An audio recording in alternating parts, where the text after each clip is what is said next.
Real estate இன்வெஸ்ட்மெண்ட்ல loan பேடானா ஆப்பர்ச்சுனிட்டியா?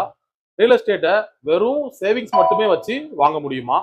காலங்காலமா ரியல் எஸ்டேட்டை இன்வெஸ்ட் பண்றவங்களோட பெஸ்ட் காம்போ என்னன்னு தெரியுமா உங்களுக்கு? இந்த வீடியோல நான் சொல்றேன். ரியல் எஸ்டேட்ல இன்வெஸ்ட் பண்றவங்க வெறும் சேவிங்ஸ் மட்டும் வச்சு வாங்குறது இல்ல, கண்டிப்பா லோன் போய் தான் வாங்கிட்டு இருக்காங்க. மாடர்ன் டேஸ்ல பேங்க் லோன் போய் வாங்கிட்டு இருக்கிறவங்க, ஓல்டன் டேஸ்ல ஜுவல் லோன் போய் வாங்கிட்டு இருந்தாங்க. இப்பவும் நிறைய பேர் ஜுவல் லோன் போய் வாங்கிட்டு இருக்காங்க.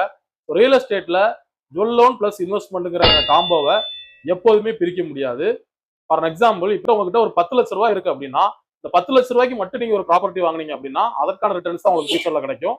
ஆனா அந்த 10 லட்ச ரூபாயை இனிஷியல் இன்வெஸ்ட்மெண்டா வச்சுட்டு நீங்க ஒரு 50 லேக்ஸ் ஒர்த் உள்ள ஒரு அசட் நீங்க வாங்குனீங்க அப்படின்னா அதுக்கேற்ற இன்வெஸ்ட்மெண்ட்டுக்கான growth-ஐ நீங்க கண்டிப்பா ஃபியூச்சர்ல என்ஜாய் பண்ண முடியும்.